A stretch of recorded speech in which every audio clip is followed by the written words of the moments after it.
Hello, dear fans, friends, and subscribers. Welcome to the daily cricket show, Cricket Happenings today. And there's not much of cricket, I would say, any international cricket happening, but yes, there's a Bangladesh Premier League happening. And also, we had the tour game today. It's a pink ball day night warm up match. As you know, it's going to be a day night test match between Australia, England, and the Ashes. And there was a pink day night warm up match which was played today, which I'm going to start off with actually where England, I have to say that this Cricket Australian 11 did not have any bowlers of any note. I mean, there were a lot of no. Probably Gurinder Singh Sandhu was the only bowler who one would know because he definitely played some international cricket for Australia, and this was the, as I said, the warm-up match. If you look at the teams, I mean, England, as you know, how strong they are, and England would have definitely had, I would say, they shot themselves in the foot today because they ended up with a score of 278 for 8 at the on day one after Cricket Australia 11 won the toss and inserted the Englishmen into bat first. Now I can tell you one thing, that there was a player by the name Daniel Fallon. Now Daniel Fallon is a leg spinner, and it seems that the former player and captain and coach Greg Chappell had really thought highly of him, and today he definitely proved so, playing his very first match in international cricket. And today he bowled 21 overs, 1 maiden, 71 runs, and 4 wickets. And he's a leg spinner, and he really gives the ball a real rip, I would say. And that's what was said. Other than that, that he was the chief wicket taker, and I'm sure England have definitely missed an opportunity here because this was a chance for them to probably put up a big score. One would have not expected England to only have a score of 278 for 8, which to me, against a bowling attack which is very below par. I mean, there are, as I said, all rookies there, and not no names in the lineup. I thought England definitely did not put up a good performance. Look at the card there. Alistair Cook once again failed.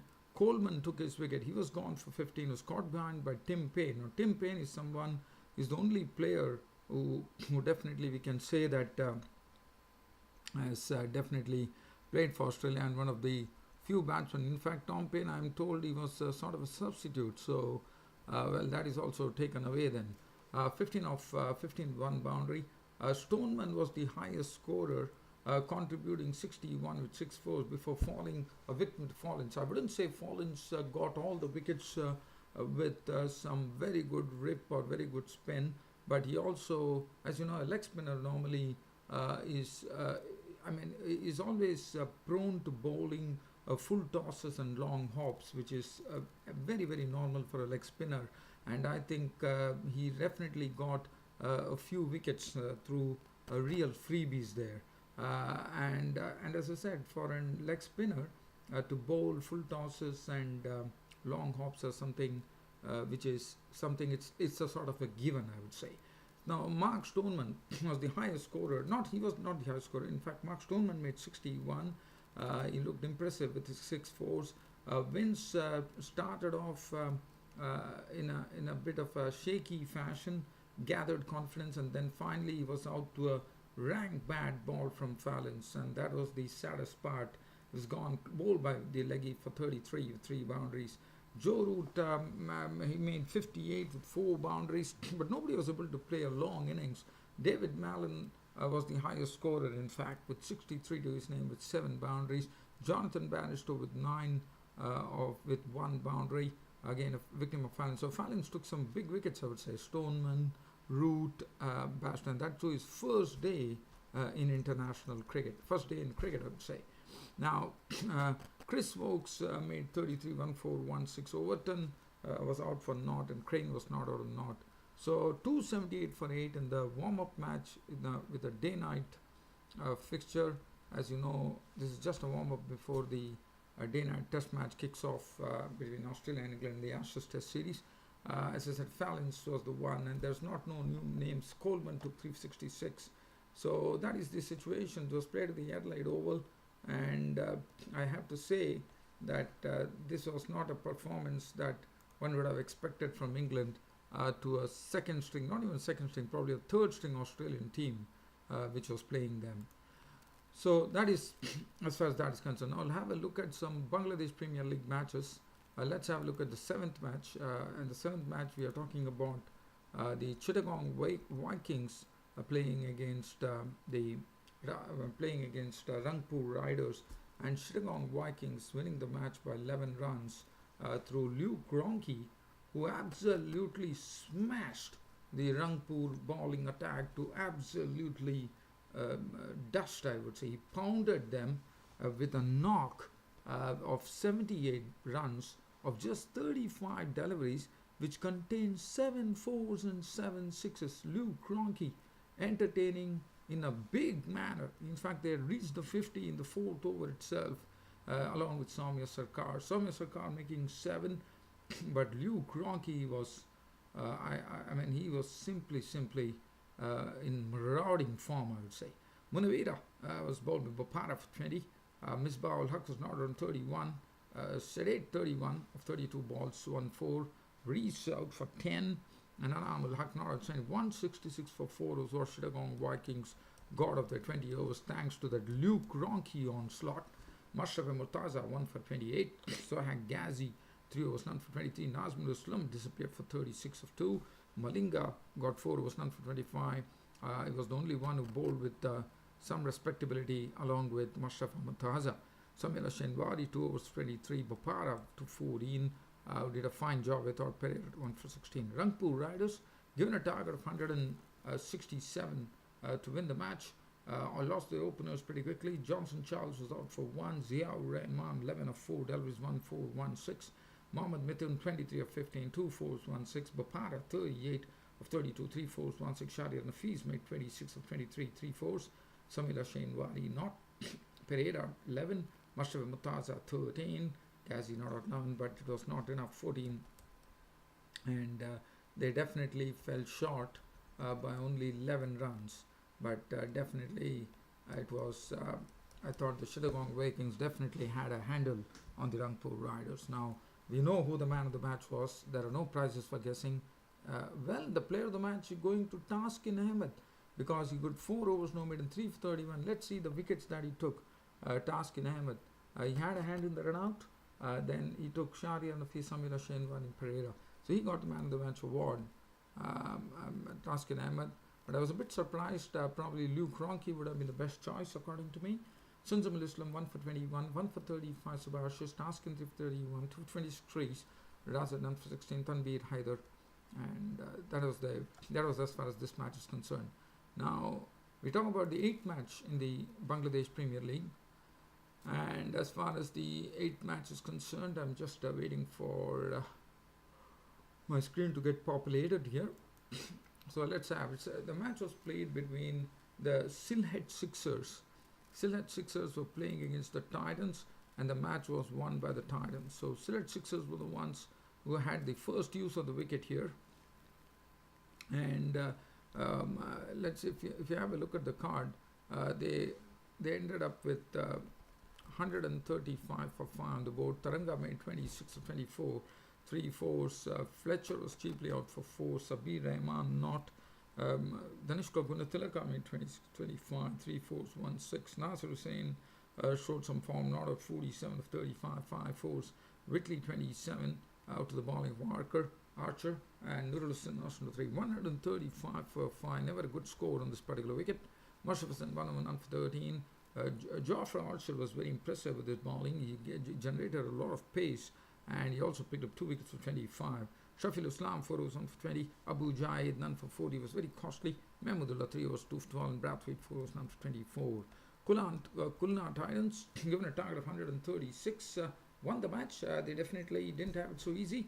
They lost both their openers pretty quickly in the piece. Nasbil Hussain Shant was out for 7 of 9 balls, 1-4. Craig Walton was out for 11 of 7, 1-4, 1-6.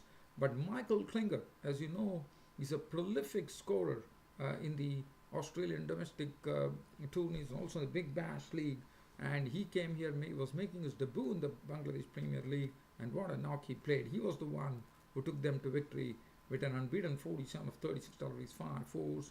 Really, Rasul contributed 19 of 17 with 3 fours. Mahmudullah made 27 of 23, 1 4, 1 6. Brathwaite was there to give company to Michael Klinger to go and hit the victory mark.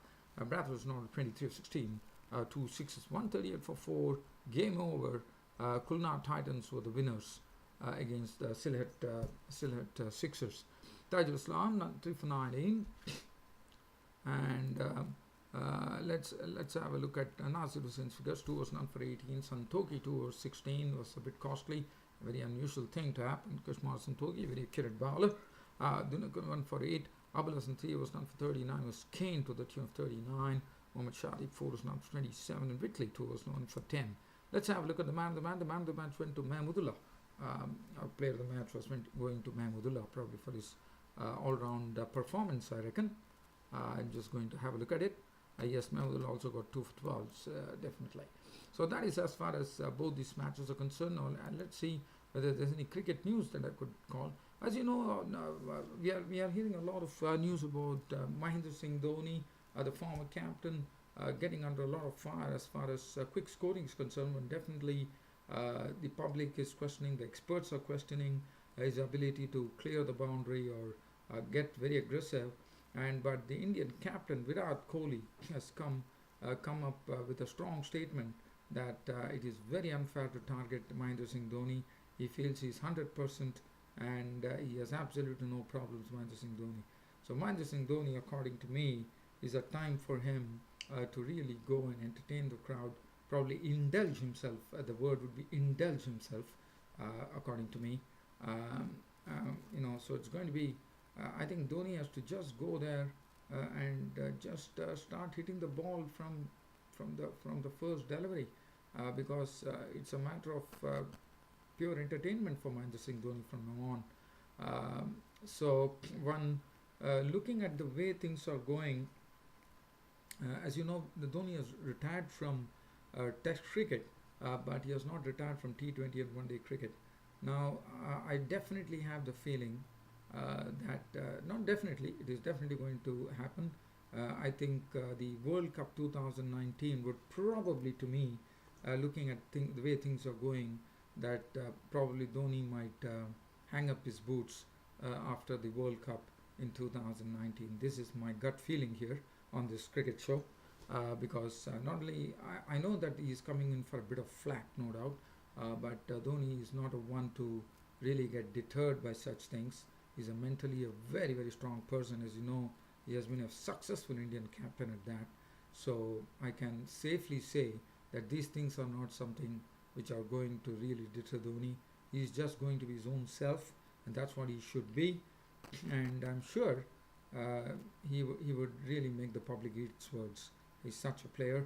And as I said, my feeling is that after the 2019 World Cup, the 2019 World Cup probably would be the swan song for Mr. MS Dhoni. But till such time, I think one definitely needs him in the team, and one knows that what is the inputs he can give on the field. And according to me, he is someone who keeps on giving a lot of tips to Virat Kohli, and that is what Dhoni is all about.